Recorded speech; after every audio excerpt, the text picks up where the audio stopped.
National security act NSA देश की सुरक्षा के लिए सरकार को अधिक सख्ती से संबंधित एक कानून है। यह सेंट्रल गवर्नमेंट और स्टेट गवर्नमेंट को गिरफ्तारी का आदेश देता है। अगर सरकार को लगता है कि कोई व्यक्ति उस देश की सुरक्षा करने वाले कार्यों को करने में रोक रहा है तो उसे गिरफ्तार करने का आदेश दे सकती है। सरकार को ये लगे कि कोई व्यक्ति कानून व्यवस्था को सुचारू रूप से चलाने में उसके सामने बाधा बन रही है तो उसे गिरफ्तार करवा सकती है। साथ ही अगर उसे लगे कि कोई व्यक्ति आवश्यक सेवा की आपूर्ति में बाधा बन रही है तो उसे गिरफ्तार करवा सकती है। इस एक्ट के तहत जमाखोर की भी गिरफ्तारी की जा सकती है। NSA का यूज डिस्ट्रिक्ट मजिस्ट्रेट, पुलिस और राज्य सरकार भी कर सकती है। बट क्या आपको पता है कि नेशनल सिक्योरिटी एक्ट इसलिए नहीं लाया गया था कि इससे लोकतंत्र की खतरा हो, बल्कि इंदिरा गांधी द्वारा अक्टूबर 1, 1980 को सरकार को कालाबाजारी, तस्करी और सामाजिक तत्वों से निपटने के लिए इस एक्ट की मांग की गई।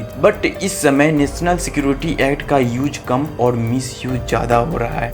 हेलो गाइस, मैं हूं सत्यम सिंह और सितंबर 23, 1980 को इंदिरा गांधी द्वारा लाया गया नेशनल सिक्योरिटी एक्ट का यूज कम और मिस यूज ज्यादा हो रहा है। आज हम इस एक्ट को रूट से समझेंगे। इस एक्ट को आखिर क्यों लाया गया, इसकी क्या जरूरत थी और सरकार इसको कैसे यूज करती है। अगर गवर्नमेंट को लगता है कि कोई व्यक्ति देश के लिए खतरा या भविष्य में खतरा बन सकता है तो उसे नेशनल सिक्योरिटी एक्ट के अंदर अरेस्ट किया जा सकता है। उसके खिलाफ कोई FIR नहीं लिखा जाएगा और FIR नहीं लिखा जाएगा तो उसके खिलाफ कोई अरेस्ट वारंट भी नहीं निकलेगा। डायरेक्ट उसे देश में कहीं भी अरेस्ट किया जा सकता है और ये कानून सबके लिए बराबर है, चाहे वो देश के हो या विदेश के हो। अगर सरकार को लगता है कि कोई व्यक्ति अनावश्यक रूप से देश के अंदर रह रहा है और देश के खिलाफ षड्यंत्र रच रहा है तो उसे गिरफ्तार करने का आदेश सरकार दे सकती है। इस एक्ट के तहत किसी व्यक्ति को पहले 3 महीने के लिए अरेस्ट किया जा सकता है, फिर आवश्यक अनुसार 3-3 महीने की गिरफ्तारी की अवधि बढ़ाई जा सकती है। इस गिरफ्तारी में एक बार में 3 महीने से अधिक की अवधि की गिरफ्तारी नहीं की जा सकती है। अगर किसी अधिकारी ने ये गिरफ्तारी की हो तो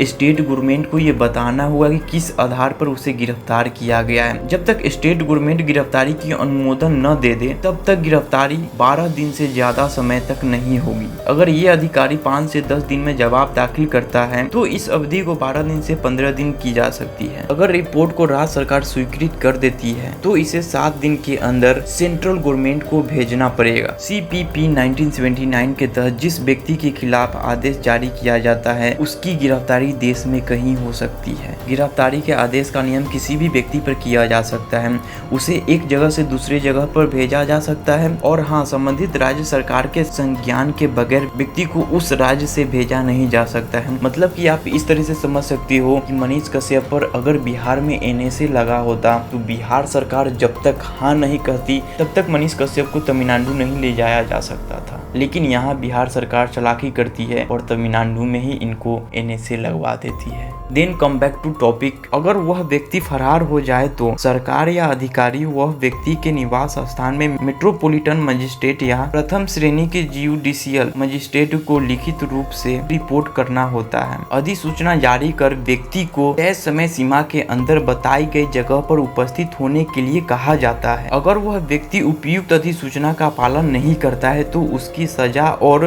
जुर्माना बढ़ाई जा सकती है। इस एक्ट के उद्देश्य से सेंट्रल गवर्नमेंट और स्टेट गवर्नमेंट आवश्यकता के अनुसार एक या एक से अधिक सलाहकार समिति बना सकती है। इस समिति में 3 सदस्य होंगे जिसमें प्रत्येक एक उच्च न्यायालय के सदस्य रहे हों या होने के योग्य हों। समिति के सदस्य सरकार नियुक्त करती है। संघ शासित प्रदेश में सलाहकार समिति के सदस्य किसी राज्य के न्यायाधीश या उसकी क्षमता वाले व्यक्ति को नियुक्त किया जा सकेगा। नियुक्ति से पहले इस विषय में संबंधित राज्य से अनुमति लेना आवश्यक है। इस कानून के तहत गिरफ्तार किसी व्यक्ति को 3 सप्ताह के अंदर सलाहकार समिति के सामने उपस्थित करना होता है। साथ ही सरकार या गिरफ्तार कराने वाले अधिकारी को यह भी बताना पड़ता है कि उसे क्यों गिरफ्तार किया गया है। सलाहकार समिति उपलब्ध कराए गए तथ्यों के आधार पर विचार करती है या वो नए सबूत पेश करने को कह सकते हैं। सुनवाई के बाद समिति को 7 सप्ताह के भीतर सेंट्रल गवर्नमेंट को रिपोर्ट देना पड़ता है। सलाह बोर्ड को अपनी रिपोर्ट में साफ साफ लिखना होता है कि गिरफ्तारी गिरफ्तारी के जो कारण बताए गए हैं वो पर्याप्त है या नहीं। इस एक्ट के अंतर्गत गिरफ्तार व्यक्ति सलाहकार बोर्ड से जुड़े किसी मामले में गिरफ्तार व्यक्ति की ओर से कोई व्यक्ति उसका पक्ष नहीं रख सकता है और सलाहकार बोर्ड की रिपोर्ट गोपनीय रखने का प्रावधान है। अगर सलाहकार बोर्ड व्यक्ति की गिरफ्तारी के कारण को सही मानता है तो सरकार उसकी गिरफ्तारी को उपयुक्त समय जितना पर्याप्त वह समझती है तक बढ़ा सकती है। अगर समिति गिरफ्तारी के कारणों को पर्याप्त नहीं मानती है तो गिरफ्तारी का आदेश रद्द हो जाती है और